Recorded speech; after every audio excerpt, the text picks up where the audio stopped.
지난 한 주간 어떻게 열심히 잘 사셨습니까? 영혼의 안식은 좀 누리며 사셨습니까? 한 주간 여러분의 영혼은 안녕하셨습니까? 아니면 영혼의 안식 없이 그냥 막 치열하게 살다가 오셨습니까?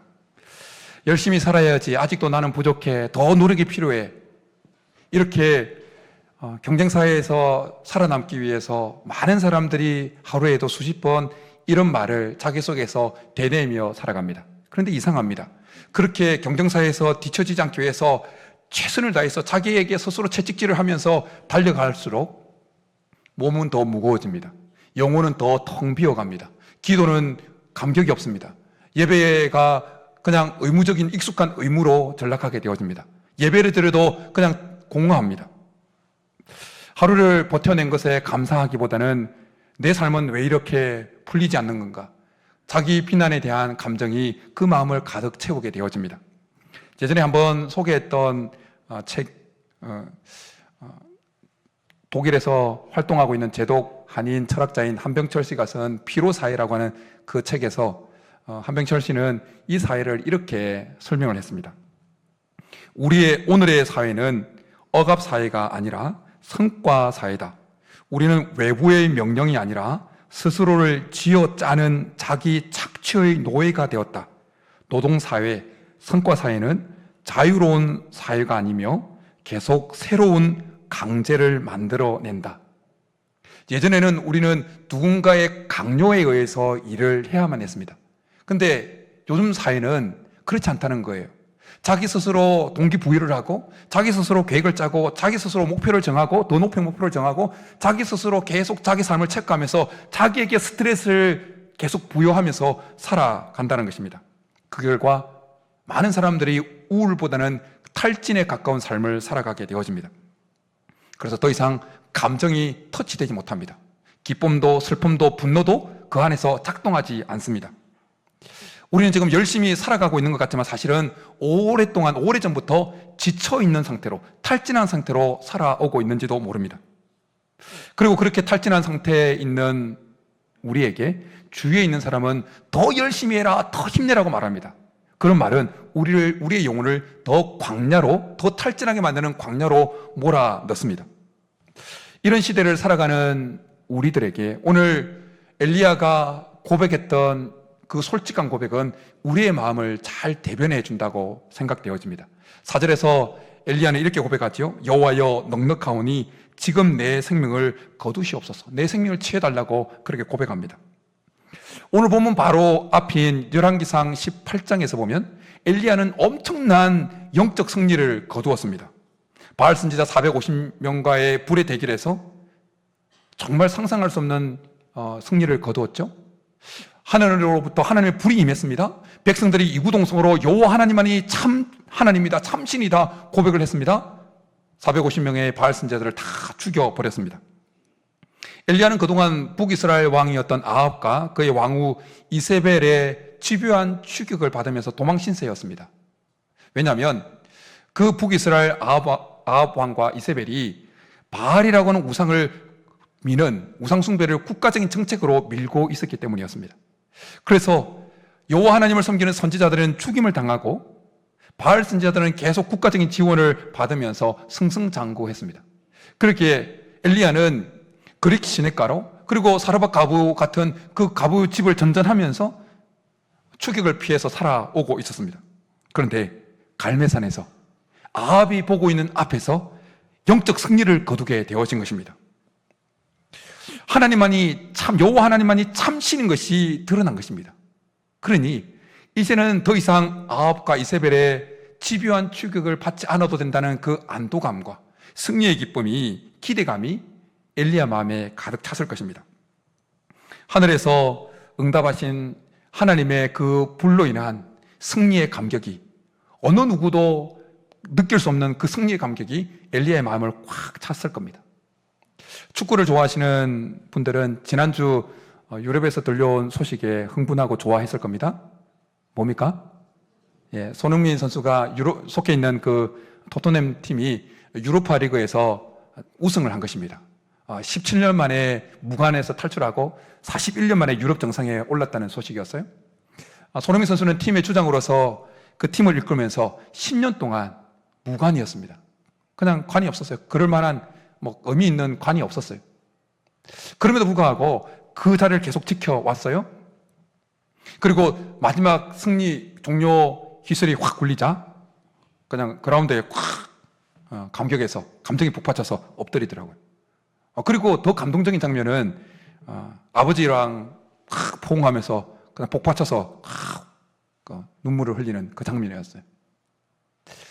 그 감정, 회한과 안도감과 기쁨과 지난 10년 동안 무관해서 계속 여러 팀에서 우리 팀으로 와라 오프가 들어오고 막 재계약을 하니 많이 그런 수많은 걸 겪으면서 그런 감정들이 복합적으로 들어와서 그 감정을 주체하지 못해서 그냥 아빠 품에서 아버지 품에서 엉엉 우는 모습이었어요. 이것을 보면서 느꼈던 감정, 깨달은 바는 제 블로그에 더 자세하게 적어 놓았습니다. 그런데 갈멜산에서 영적 승리를 경험한 엘리야 속에는 그 손흥민 선수 속에 일어났던 그 감정보다 훨씬 더 큰 승리의 기쁨과 감격이 가득 찼었다는 것입니다. 그리고 엘리야의 간구에 의해서 이스라엘에게 내렸던 그 가뭄의 심판도 해제가 되어졌습니다. 얼마나 비가 내릴 때 얼마나 그 승리의 감격이 가득했는지, 그리고 하나님의 기름 부으심이 얼마나 강하게 임했던지 엘리야는 마차를 타고 가는 아합보다 훨씬 더 빨리 그 앞에서 달려가기도 했습니다. 그런데 오늘 본문에 보면 엘리야는 광야로 도망칩니다. 그리고 로뎀나무 아래에서 죽기를 청합니다. 갈멜산에서의 승리와 그리고 로뎀나무 아래에서의 죽음을 청하는 이 사이에 도대체 무슨 일이 있었던 것입니까? 그것은 아합이 자신의 아내 이세벨에게 갈멜산에서 일어났던 그 일에 대해서 차초지종 다 이야기를 해준 겁니다. 그러자 이세벨이 사신을 엘리야에게 보냅니다. 그 사신이 전한 내용은 내일 이맘때 당신의 목을 자를 것이다. 당신의 생명을 찾을 것이다. 죽이겠다는 이야기였습니다. 여러분, 엘리야가 이세벨로부터 이 전가를 받았을 때 그 마음에 어떤 감정이 밀려왔을까요? 어떤 생각이 몰아닥쳤을까요? 본문을 깊이 묵상해 보면 엘리야가 이세벨로부터 이 이야기를 들었을 때, 자기 생명을 죽이겠다고 하는 이 이야기를 들을 때 많은 감정들이 밀려왔을 것이라는 것을 유추해 볼 수가 있습니다. 두려움이 밀려왔을 것이고, 외로움이, 자괴감이, 혼란함이 밀려왔을 것이라는 것을 알게 되어집니다. 3절에 보면 그가 이 형편을 보고 일어나 자기 생명을 위하여 도망하여라고 말씀합니다. 언뜻 보기에 이해가 되지 않을 수 있습니다. 갈멜산에서 엄청난 영적인 그 승리를 거둔, 하늘로부터 하나님의 불이 임하게 만들었던 그 영적 거장이 여인의 그 말 한마디에 지금 도망을 쳐버리게 되어졌다는 것입니다. 왜 이렇게 되어진 것일까요? 이세벨은 그냥 여자가 아니었습니다. 이세벨은 왕후였고 실제적인 바알의 구원자였고 바알의 권력자였어요. 이세벨은 지금 이 순간까지 수많은 여호와 하나님의 선지자들을 죽였던 여인이었습니다. 엘리야는 이 사실을 들어서 잘 알고 있었습니다. 그렇게 이 전가를 받았을 때, 자기를 죽이겠다는 전가를 받았을 때, 이제는 내 차례구나라는 실제적인 그 두려움이 엘리야에게 밀려왔다는 것입니다. 두려움과 함께 엘리야 속에는 허탈감이, 깊은 허탈감이 밀려왔을 것입니다. 엘리야는 갈멜산에서 하나님을 대리해서 지금 우상의 선지자들과 싸웠던 것입니다. 백성들이 하나님께 돌아온 듯 했습니다. 하나님만이 참 신인 것이 온전히 드러났습니다. 비도 다시 내렸습니다. 그런데 이세벨은 바뀐 게 없습니다. 나라와 국민들은 여전히 여호와를 무시하는 것처럼 보였습니다. 이런 현실 앞에서 엘리야에게 이런 마음이 일어났을 겁니다.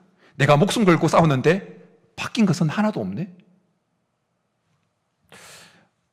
이 모든 게 무슨 의미가 있을까? 이런 감정이 밀려왔을 수 있습니다. 우리는 이것을 오늘날 영적 번아웃이라고 그렇게 부릅니다. 결과가 보이지 않을 때 헌신은 허탈감으로, 허무함으로 바뀌게 되어집니다.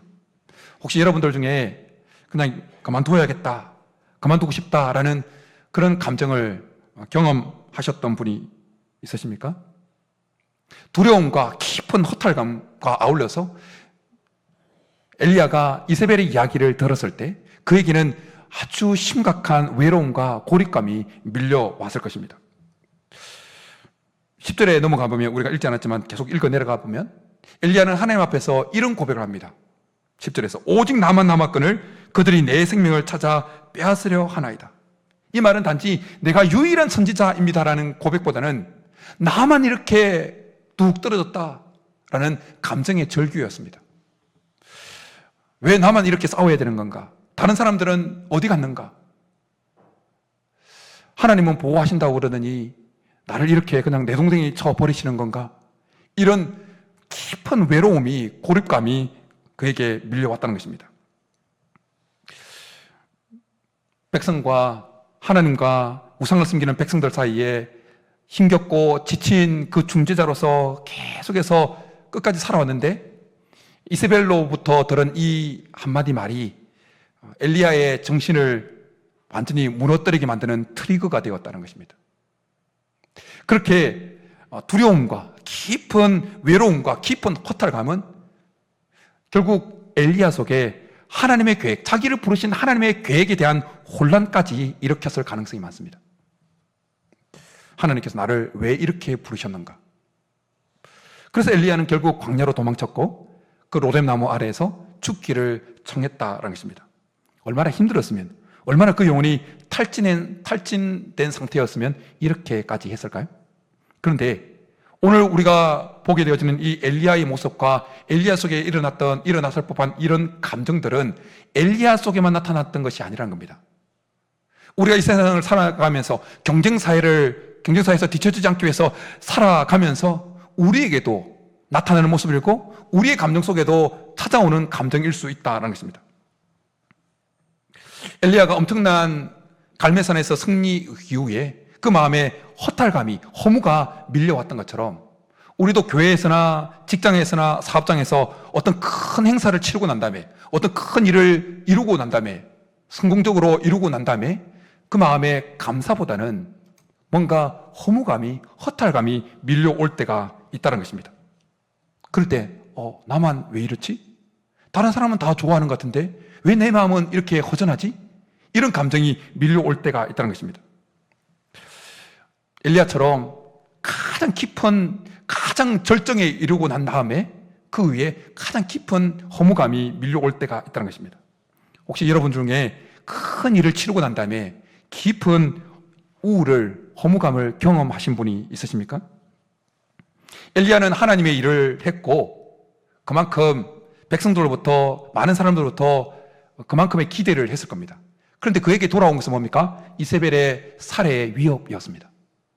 그런 것처럼 열심히 충성하고 봉사했는데 돌아오는 것은 오해와 비난일 때가 있습니다. 가정을 위해 희생했는데 가족들이 무관심할 때가 있습니다.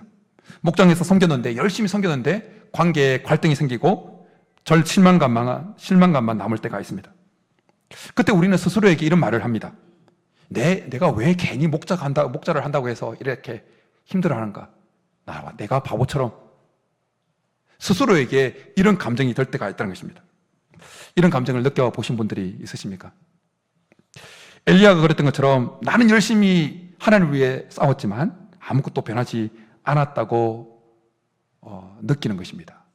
그런 감정이 밀려올 때 우리 영혼이 뿌리부터 탈진이 일어난 겁니다. 엘리야가 오직 나만 남았다라고 하는 이것은 사실이 아니었죠. 하나님께서 나중에 바알에게 물을 붓지 않은 7천의 사람들을 남겨놓았다고 말씀해 주셨습니다.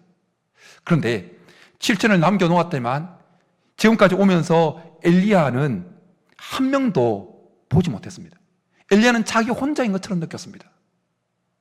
그런 것처럼 우리가 교회에 출석하고 예배를 같이 드리고 찬양대에 섬기고 목장에 같이 있지만, 헌신하지만 왠지 나 혼자만 있는 것 같은 고립감과 외로움을 느낄 때가 있습니다.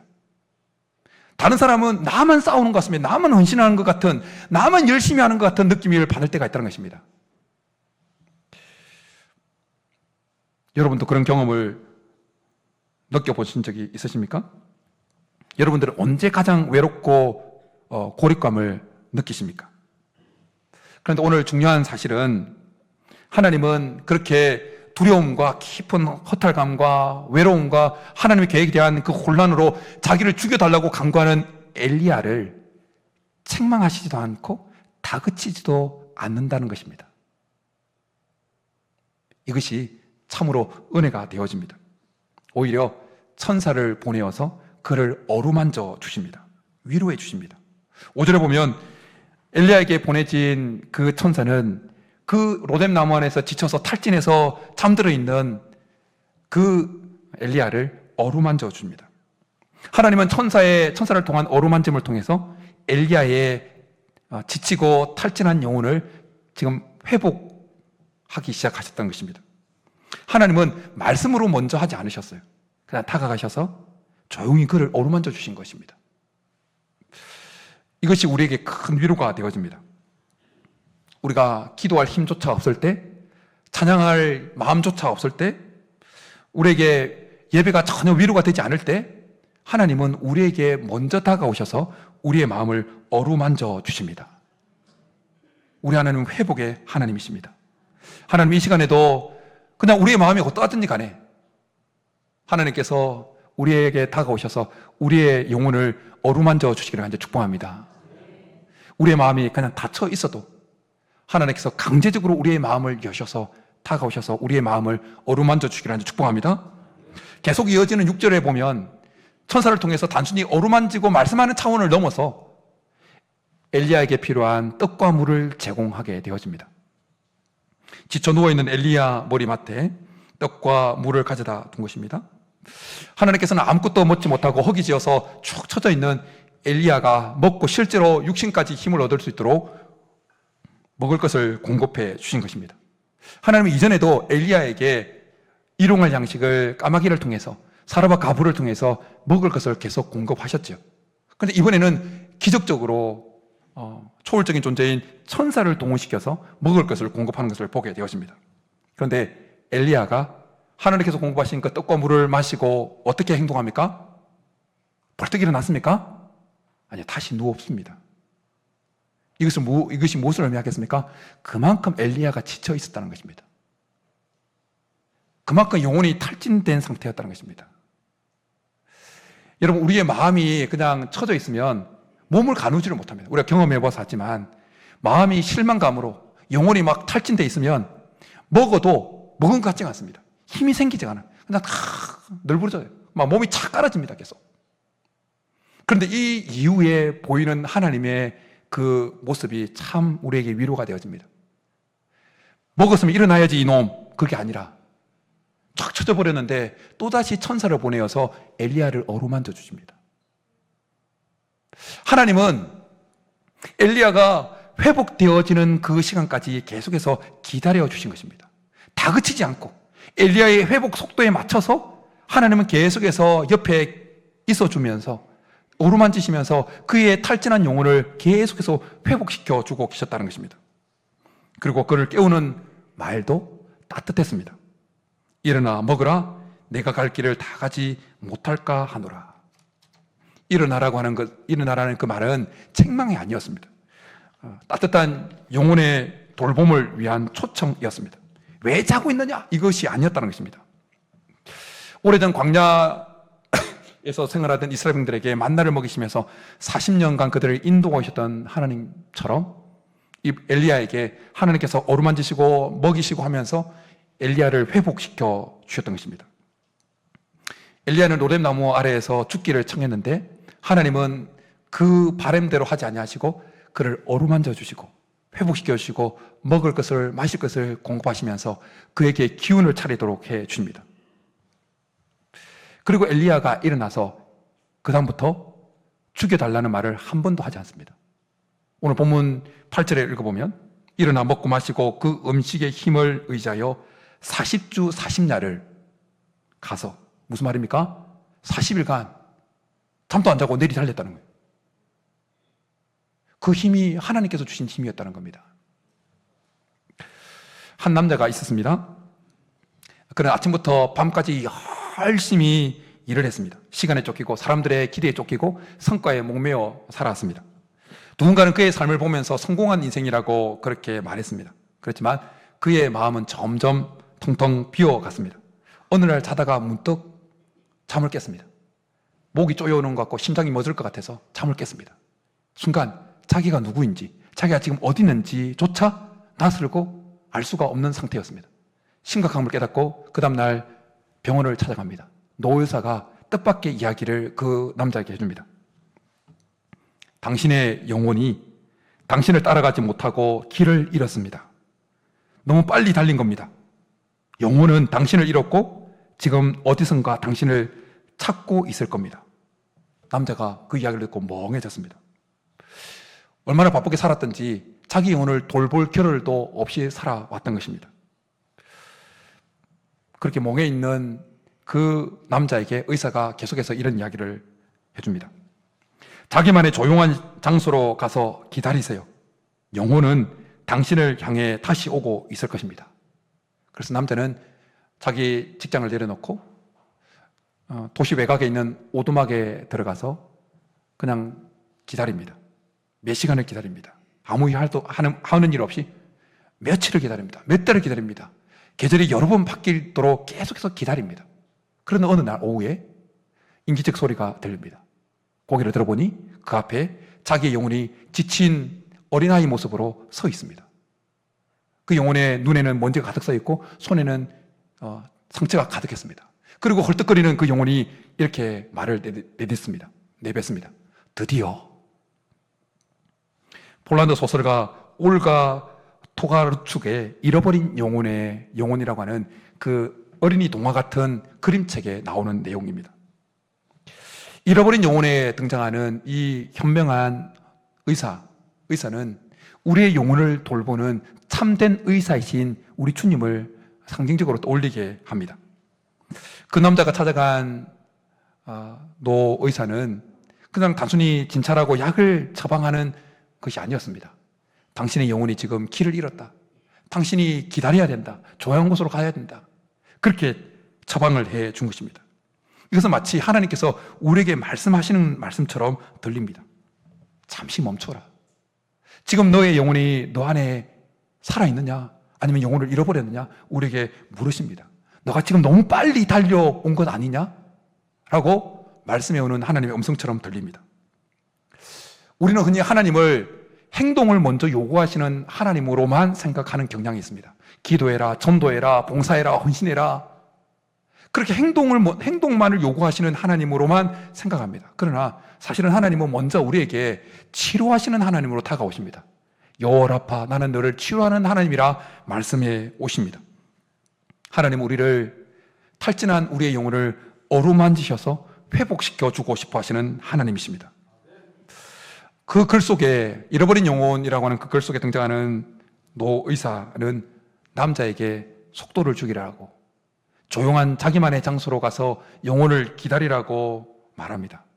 그 처방은 하나님이 우리에게 주시는 그 영혼 돌봄의 처방처럼 여겨집니다. 하나님은 엘리야에게 동일하게 그렇게 하셨어요. 쓰러져 누워있는 그에게 어루만지시면서 먹을 것과 마실 것을 공급해 주십니다.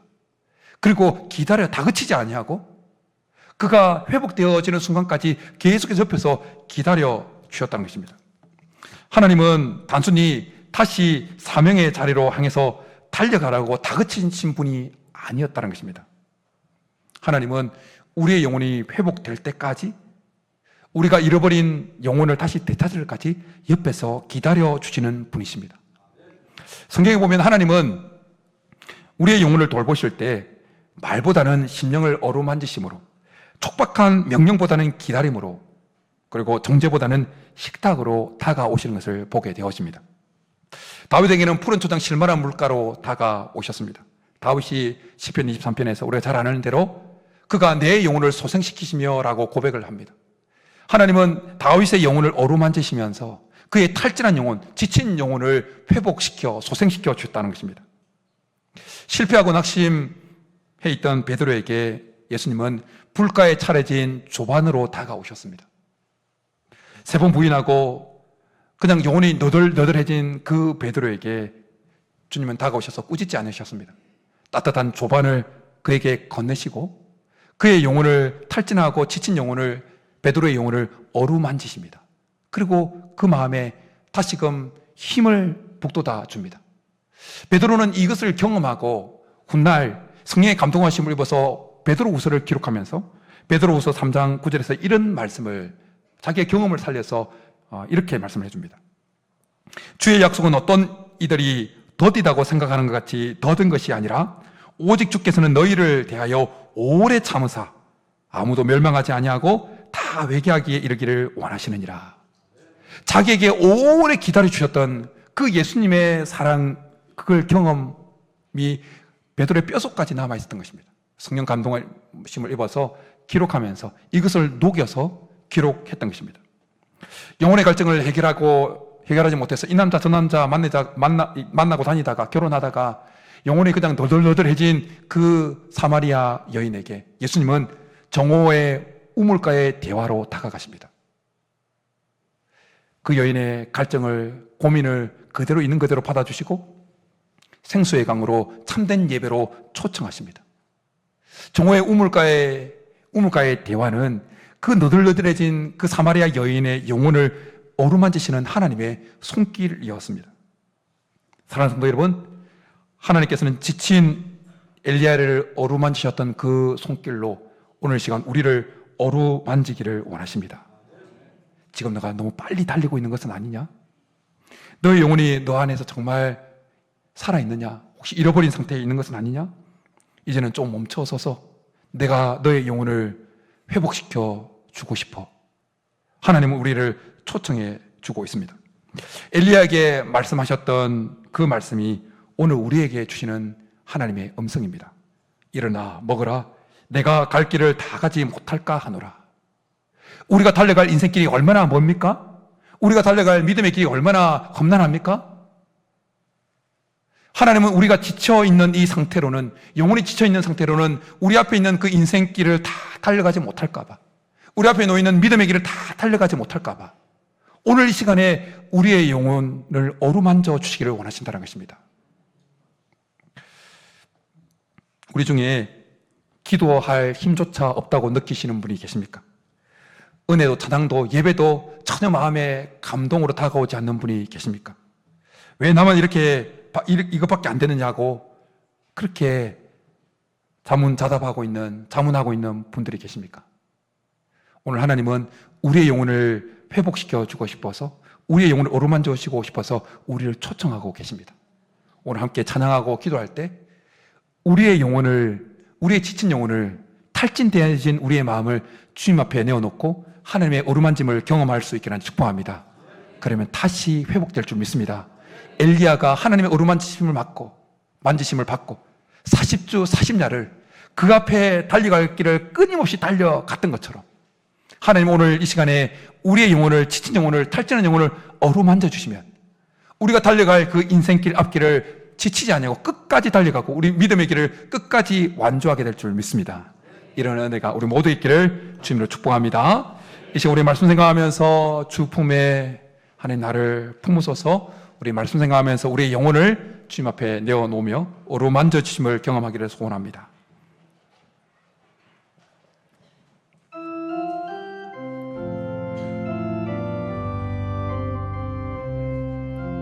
주 품에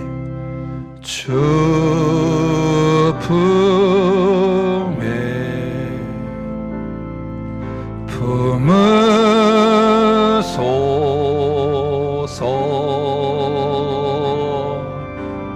능력에 발로 덮으소. 주 품에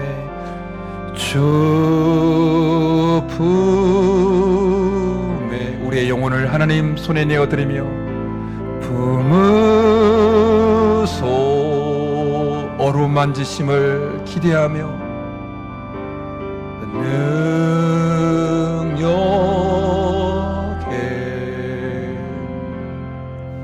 발로 덮으소. 우리 한 번 더 주 품에 우리의 영혼을, 지친 영혼을 주님 앞에 내어드립니다. 품으소서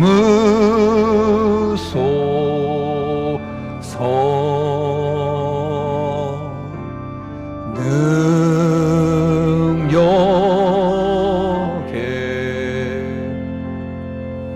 발로 덮으소서.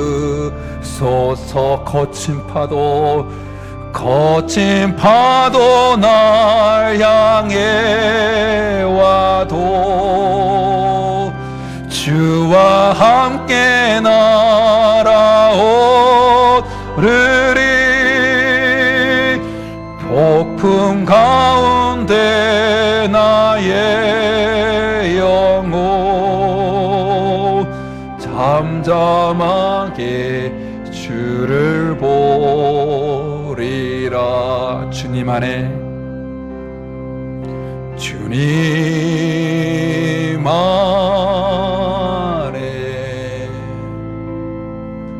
나 거하리.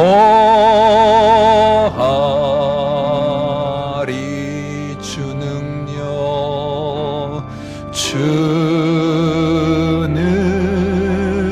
능력 우리를 어루만지실 그 하나님, 나 잠잠히 거친 파도 날 향해 와도 주와 함께 날아오르리. 폭풍 가운데 나의 영혼 잠잠하게 주를 거친 파도 날 향해 하나님이 우리의 지친 영혼을 만져주시면 주와 함께 날아오르리. 폭풍 가운데 나의 영혼 잠잠하게 주를 보리라.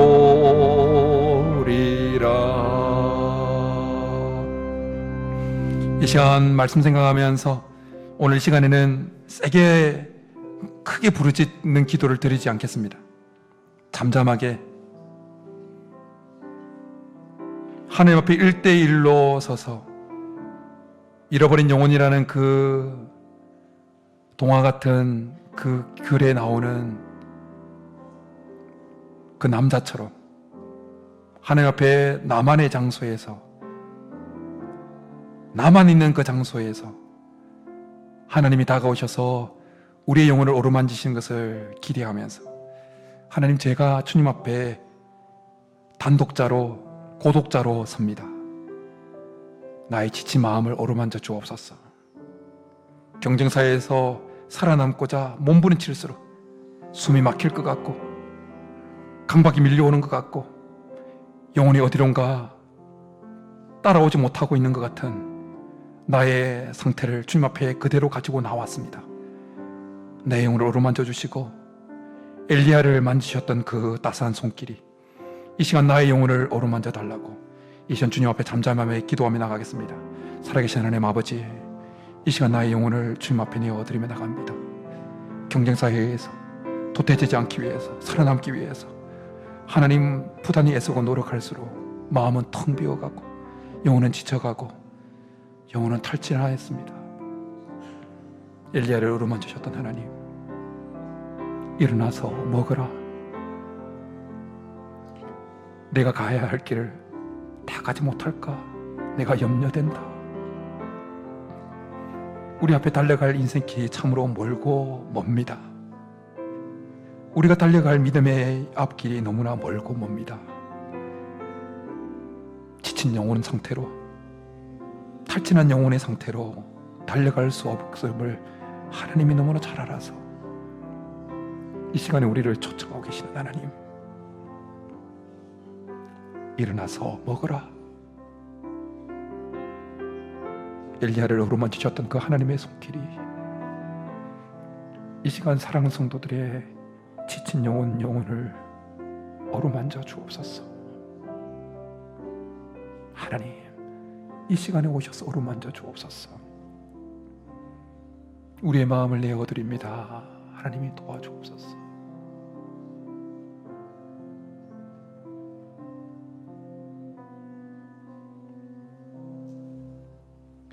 하나님 아버지, 엘리야를 어루만지셨던 그 따스한 손길 앞에 우리의 탈진한 영혼, 지친 영혼, 지친 마음을 내어놓습니다.